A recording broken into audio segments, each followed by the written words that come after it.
the mindset is a very hard thing to change. It's easy to learn, it's hard to unlearn. And so we are learning more and more about how to master money. Welcome. No, God is so good. He's what change your life.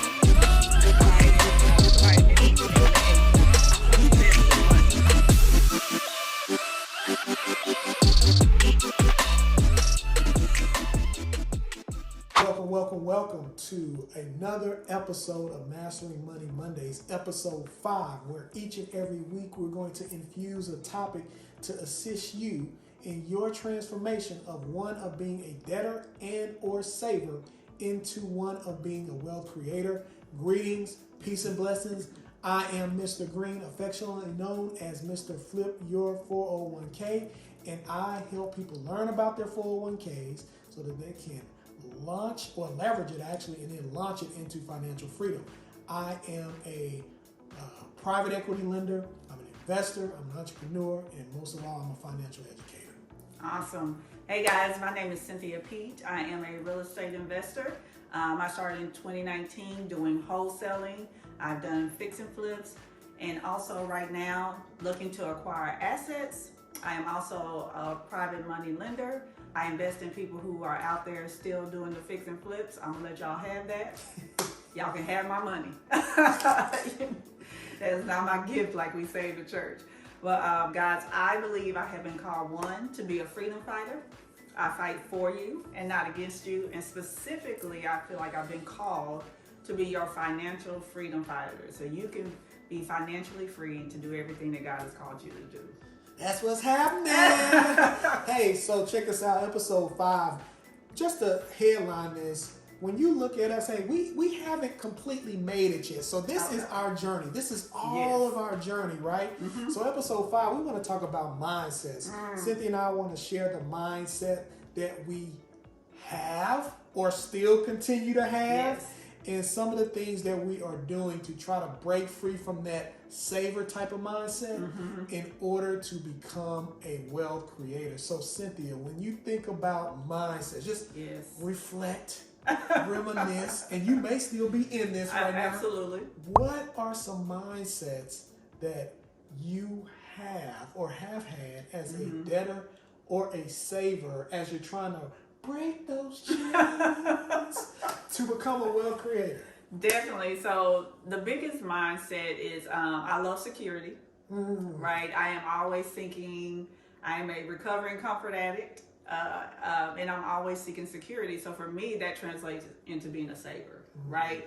Other people, listen, there are some people that don't need security. They're like, I'm going to figure it out and I'm going to get it done. And so for me, you know, those people, those tend to be the spenders, right? Because they're just like, oh, it's just go make more money, right? So I've had to uneducate my mind, uneducate, you know, a lot of things that I've learned about money. And also I had to realize, I used to believe that, investing, that's for the rich people. That's for the wealthy. Being a private money lender, how am I going to do that, right? Like, I don't have money like that. I have my emergency fund, but, you know, I'm not lending out my emergency fund. And so really having to change my mentality of, no, that's not for rich people. That's not for wealthy people. Us as the middle class can do the same as well. And, you know, also what I've had to learn, and I wish I learned earlier, is part of mastering money and creating wealth is delaying gratification in your 20s and your 30s, right? If you can just delay it, invest a little more in this amazing thing called compound interest, invest a little more when you're earlier, then you'll have so much more as you get older. So those are the things I've learned. Man, that's fantastic.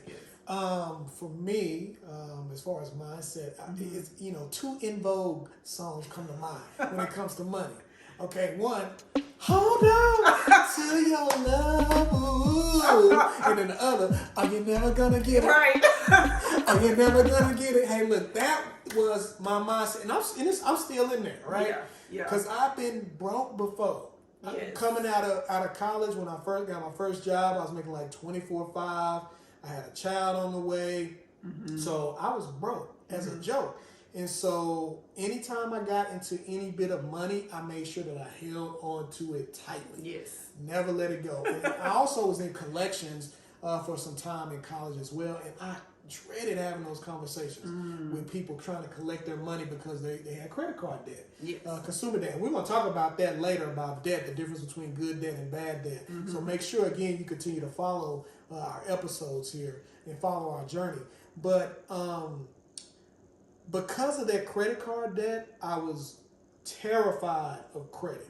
So not only was I holding on to my money, I used nothing for credit. I paid cash for everything. And so one of the mindsets that I had to shift was about how to get more momentum on your money.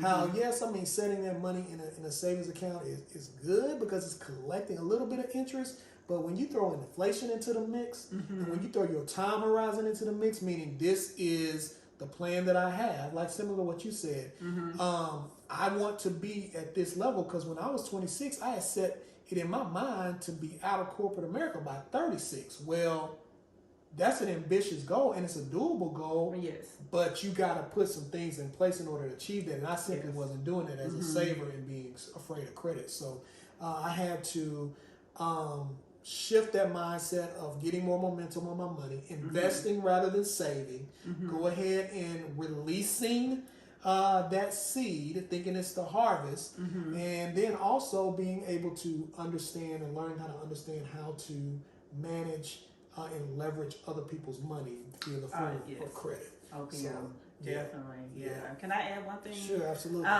So I just always want to reiterate on here that you do need an emergency fund. Like, yes. Because sometimes people are like, oh, so y'all don't believe in emergency fund? No, remember, we believe in making money and managing money. You have to become excellent in those areas before you master money. Absolutely. But some of us have an emergency fund that's like, I'm gonna be unemployed for 5 years. Okay,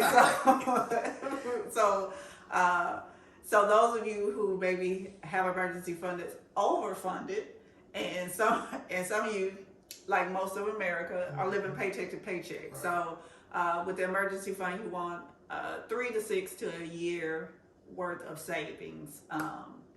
So you have that money there. So what we're trying to find is a balance in between those things. Absolutely, yes, indeed. So hope that this has been helpful for you. I think we want to show you all, talk to you all through our journey because we're all in this journey together, this financial journey together. And so, Cynthia, with that being said, I mean, I think there's been some great information we dropped on this episode about mindsets and I think relatable mindsets on some of the things that you have to shed in order to go from being that debtor or saver type of individual into a wealth creator. So with that being said, Cynthia, go ahead and take us on out.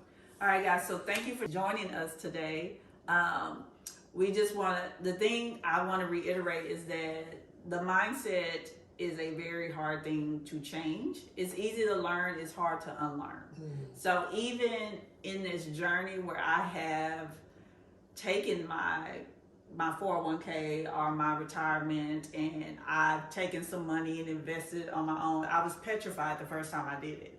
But at some point you have to take action. You have to be in a multitude of counsel and be in an arena, we're not talking about loaning to Boo Boo and them, okay? We're not talking about not Pookie and them. Like, we're talking about investing in some sound investments and, changing your mind about those type of investments. So guys, thank you for joining us. We are here every week, dropping just a little tidbit on you as the middle class guys, teaching you how to master money and not just manage it. We'll see you next time.